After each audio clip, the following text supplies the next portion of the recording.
Assalamualaikum warahmatullahi wabarakatuh. Perkenalkan, nama saya Wahyu Puspalina akan mempresentasikan mengenai LKPD, lembar kerja peserta didik, dan juga evaluasi pembelajaran. Pengertian LKPD.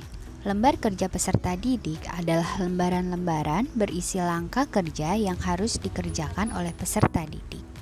Lembar kerja peserta didik merupakan panduan peserta didik yang digunakan untuk melakukan pengembangan aspek kognitif maupun panduan untuk pengembangan semua aspek pembelajaran dalam bentuk panduan kegiatan penyelidikan atau pemecahan masalah sesuai indikator pencapaian hasil belajar yang harus dicapai.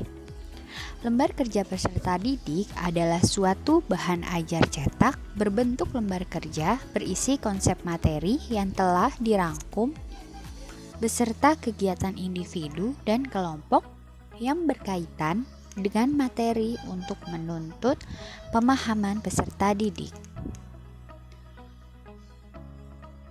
Kriteria penyusunan LKPD. Yang pertama ada didaktik. Syarat didaktik berkaitan dengan terpenuhinya asas pembelajaran efektif dalam suatu LKPD. Yang kedua ada konstruksi. Syarat konstruksi berkaitan dengan kebahasaan. Dan yang ketiga ada teknis. Syarat teknis berkaitan dengan penulisan berdasarkan kaidah yang telah ditetapkan. Unsur LKPD yaitu judul, petunjuk belajar, indikator pembelajaran, informasi pendukung, langkah kerja, serta penilaian. Tujuan penyusunan LKPD terdapat 3 tujuan. Yang pertama, memperkuat tujuan pembelajaran. Kedua, membantu peserta didik mencapai tujuan pembelajaran.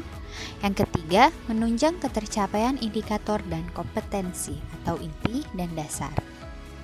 Macam-macam LKPD. Yang pertama, LKPD penemuan. LKPD yang membantu peserta didik menemukan suatu konsep. Yang kedua, LKPD aplikatif integratif. LKPD yang membantu peserta didik menerapkan dan mengintegrasikan berbagai konsep. Ketiga, LKPD penuntun. LKPD yang berfungsi sebagai penuntun belajar. Keempat, LKPD penguat. LKPD yang berfungsi sebagai penguat. Dan yang kelima ada LKPD praktikum. LKPD yang berfungsi sebagai petunjuk praktikum. Berikut adalah contoh LKPD.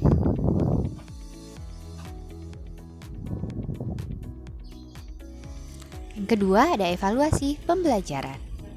Pengertian evaluasi pembelajaran menurut beberapa ahli. Yang pertama, menurut Norman Granlund, evaluasi adalah suatu proses yang sistematis untuk menentukan atau membuat keputusan sampai sejauh mana tujuan-tujuan pembelajaran telah dicapai oleh siswa. Yang kedua yaitu Ralph Taylor. Evaluasi pembelajaran merupakan sebuah proses pengumpulan data untuk menemukan sejauh mana, dalam hal apa, dan bagian mana tujuan pendidikan sudah tercapai. Yang ketiga, menurut Ring, evaluasi pembelajaran adalah penaksiran terhadap pertumbuhan dan kemajuan siswa ke arah tujuan-tujuan atau nilai-nilai yang telah ditetapkan di dalam kurikulum. Dapat disimpulkan, evaluasi pembelajaran adalah proses untuk mendapatkan data dan informasi yang diperlukan dalam menentukan sejauh mana dan bagaimana pembelajaran yang telah berjalan agar dapat membuat penilaian atau judgement dan perbaikan yang dibutuhkan untuk memaksimalkan hasilnya. Tujuan evaluasi pembelajaran mendeskripsikan kecakapan belajar para siswa sehingga dapat diketahui kelebihan dan kekurangannya dalam berbagai bidang studi atau mata pelajaran yang ditempuhnya. Kedua, mengetahui keberhasilan proses pendidikan dan pengajaran di sekolah, yakni seberapa jauh keefektifannya dalam mengubah tingkah laku para siswa ke arah tujuan pendidikan yang diharapkan. Yang ketiga, menentukan tindak lanjut hasil penilaian, yakni melakukan perbaikan dan penyempurnaan dalam hal program pendidikan dan pengajaran serta strategi pelaksanaannya.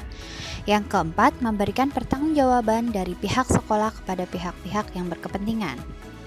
Fungsi evaluasi pembelajaran, yang pertama ada faktor formatif, yakni untuk memberikan umpan balik kepada guru sebagai dasar untuk memperbaiki proses pembelajaran dan mengadakan program remedial jika diperlukan bagi peserta didik. Kedua, faktor sumatif, yaitu menentukan nilai kemajuan atau hasil belajar peserta didik dalam mata pelajaran tertentu sebagai bahan untuk memberikan laporan kepada berbagai pihak, penentuan kenaikan kelas, dan penentuan lulus tidaknya peserta didik.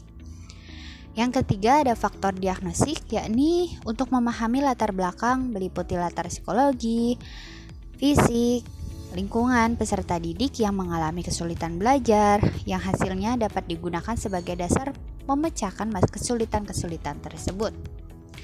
Faktor penempatan, yaitu menempatkan peserta didik dalam situasi pembelajaran yang tepat, misalnya dalam menentukan program spesialisasi sesuai dengan tingkat kemampuan peserta didik. Prinsip evaluasi pembelajaran ada sahih, objektif, adil, terpadu, terbuka, menyeluruh dan berkesinambungan, sistematis, beracuan kriteria, dan akuntabel. Jenis-jenis evaluasi pembelajaran dibadikan menjadi dua, evaluasi tes dan evaluasi non-tes. Evaluasi tes ada tes yang berbentuk uraian atau esai dan juga ada tes objektif. Tes bentuk uraian yaitu ada uraian terbatas dan uraian bebas. Tes objektif ada pilihan alternatif, tes pilihan ganda, tes menjodohkan, tes benar atau salah. Sedangkan pada evaluasi non-tes terdapat skala bertingkat, angket, daftar cocok, wawancara, dan pengamatan atau observasi. Terima kasih, sekian presentasi dari saya, kurang lebihnya mohon maaf. Wabillahi taufiq wal hidayah. Wassalamualaikum warahmatullahi wabarakatuh. Selamat pagi.